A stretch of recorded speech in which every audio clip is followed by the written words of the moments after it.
MP ಎಲೆಕ್ಷನ್ನಲ್ಲಿ ಮಹಿಳಾ ಮತಗಳ ಮೇಲೆ ಜೆಡಿಎಸ್ ಕಣ್ಣಿಟ್ಟಿದೆ. ಎಂಪಿ ಎಲೆಕ್ಷನ್ನಲ್ಲಿ ಮಹಿಳಾ ವೋಟ್ ಪಡೆಯೋದಕ್ಕೆ ರಣತಂತ್ರ ರೂಪಿಸೋದಕ್ಕೆ ಜೆಡಿಎಸ್ ಮುಂದಾಗ್ತಾ ಇದೆ.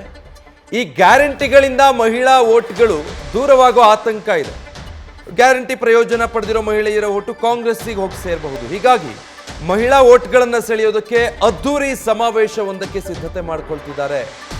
ಕೋಲಾರ ಮತ್ತೆ ಮುಳಬಾಗಿಲಿನಲ್ಲಿ ಮಹಿಳಾ ಸಮಾವೇಶಕ್ಕೆ ಚಿಂತನೆ ನಡೆಸ್ತಾ ಇದೆ ಜೆಡಿಎಸ್. 50,000 ಮಹಿಳೆಯರನ್ನ ಸೇರಿಸಿ ಈ ಕಾರ್ಯಕ್ರಮ ನಡೆಸಬೇಕು ಅಂತ ಪ್ಲಾನ್ ಮಾಡಿಕೊಂಡಿದ್ದಾರೆ.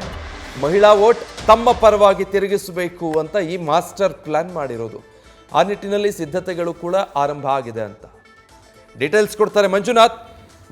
ಮಹಿಳಾ ಮತಗಳ ಮೇಲೆ ಕಣ್ಣಿಟ್ಟಿರೋ ಜೆಡಿಎಸ್ ಗ್ಯಾರಂಟಿಗಳಿಂದ ಆತಂಕಕ್ಕೊಳಗಾಗಿದೆಯಾ? ಪ್ಲಾನ್ ಏನು ಈಗ? ಖಂಡಿತ ವಿಜಯ್, 2024ರ ಏನು ಲೋಕಸಭಾ ಚುನಾವಣೆ ಜೆಡಿಎಸ್ ಪಾಲಿಗೆ ಬಹಳ ಮಹತ್ವದ್ದು.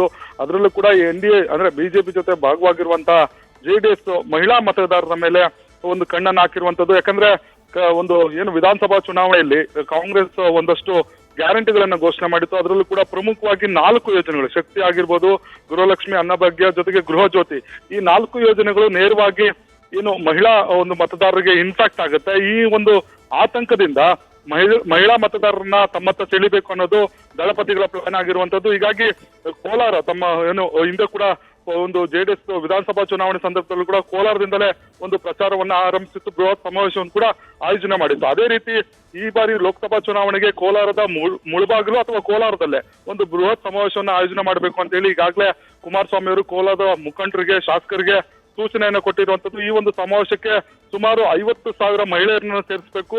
ಆ ಒಂದು ಸಂದರ್ಭದಲ್ಲಿ ಏನು ಗ್ಯಾರಂಟಿಗಳು ವೈಫಲ್ಯ, ಯಾವ ರೀತಿ ಅನುಷ್ಠಾನ ಮಾಡೋದ್ರಲ್ಲಿ ಸರ್ಕಾರ ವಿಫಲ ಆಗಿದೆ ಅನ್ನೋದ್ರ ಬಗ್ಗೆ ಸಂಪೂರ್ಣವಾದಂತಹ ಜಾಗೃತಿ ಮೂಡಿಸುವಂತ ಕೆಲಸವನ್ನ ಮಾಡ್ಬೇಕು ಅಂತ ಹೇಳಿ ಈಗಾಗಲೇ ನಿರ್ಧಾರವನ್ನ ತೆಗೆದುಕೊಂಡಿರುವಂತದ್ದು. ಈಗಾಗಲೇ ಏನು ದಳಪತಿಗಳು ಈ ಒಂದು ನಿಟ್ಟಿನಲ್ಲಿ ಸಾಕಷ್ಟು ಪ್ಲಾನ್ ಗಳನ್ನ ಮಾಡ್ಕೊಂಡಿರುವಂತದ್ದು. ಏನು ಈ ಒಂದು 10ನೇ ತಾರೀಕು ನಂತರ ಅಭ್ಯರ್ಥಿಗಳು ಘೋಷಣೆ ಆಗ್ತಾರೆ. ಆ ಬಳಿಕ ಒಂದು ಬೃಹತ್ ಸಮಾವೇಶ ಮಾಡಿ ಆ ಮೂಲಕ ಕಾಂಗ್ರೆಸ್ ಸರ್ಕಾರ ಏನು ಗ್ಯಾರಂಟಿಗಳನ್ನ ಜಾರಿ ಮಾಡುವ ನಿಟ್ಟಿನಲ್ಲಿ ವಿಫಲ ಆಗಿದೆ, ಅದನ್ನ ಮಹಿಳೆಯರಿಗೆ ಜಾಗೃತಿ ಮೂಡಿಸಿ ಆ ಮತದಾರರ ತಮ್ಮತ್ತ ಸೆಳೆಸ್ಕೊಳ್ಬೇಕು. ಜೊತೆಗೆ ಮಹಿಳೆಯರ ಒಂದು ನಾಡಿಮಿಡಿತ ಯಾವ ರೀತಿ ಇದೆ, ಕಾಂಗ್ರೆಸ್ ಪರವಾಗಿದೆಯಾ ಅಥವಾ ಜೆಡಿಎಸ್ ಮತ್ತು ಬಿಜೆಪಿ ಪರವಾಗಿ ಯಾವ ರೀತಿ ವಾಲಿಸ್ಕೊಬೇಕು ಅನ್ನೋ ನಿಟ್ಟಿನಲ್ಲಿ ಈ ಒಂದು ಪ್ಲಾನ್ ಅನ್ನ ಮಾಡಿಕೊಂಡಿರುವಂತದ್ದು. ಹೀಗಾಗಿ ಏನು ಮುಂದಿನ ಒಂದು ವಾರದಲ್ಲಿ ಈ ಒಂದು ಬೃಹತ್ ಸಮಾವೇಶ ಆಯೋಜನೆ ಮಾಡಲಿಕ್ಕೆ ಏನು ಕೋಲಾರದ ಮುಖಂಡರು ಕೂಡ ಒಪ್ಪಿಗೆಯನ್ನ ಸೂಚಿಸಿದ್ದಾರೆ. ಇದಕ್ಕೆ ಬೇಕಾದಂತ ಸಿದ್ಧತೆಗಳನ್ನು ಕೂಡ ಆರಂಭಿಸಿರುವಂತದ್ದು. ಯಾಕಂದ್ರೆ ಕಾಂಗ್ರೆಸ್ ಕಳೆದ ವಿಧಾನಸಭಾ ಚುನಾವಣೆಯಲ್ಲಿ ಗ್ಯಾರಂಟಿಗಳ ಅಸ್ತ್ರ ಮಾಡಿಕೊಂಡಿತ್ತು. ಆ ಒಂದು ಯೋಜನೆಗಳನ್ನ ಅನುಷ್ಠಾನ ಮಾಡಿರುವ ಹಿನ್ನೆಲೆಯಲ್ಲಿ ಈ ಒಂದು ಯೋಜನೆಗಳು ನೇರವಾಗಿ ಮಹಿಳೆಯರಿಗೆ ತಲುಪಿದೆ. ಹೀಗಾಗಿ ಈ ಒಂದು ಬೃಹತ್ ಸಮಾವೇಶದ ಮೂಲಕ ಕಾಂಗ್ರೆಸ್ಗೆ ಟಕ್ಕರ್ ಕೊಡೋದಕ್ಕೆ ಜೆಡಿಎಸ್ ಒಂದು ಪ್ಲಾನ್ ಅನ್ನು ರೂಪಿಸಿಕೊಂಡಿರುವಂತದ್ದು. Vijay, thank you Manjunath. News first, ನಿರ್ಭೀತಿಯಿಂದ ನಿಮ್ಮ ಪರವಾಗಿ.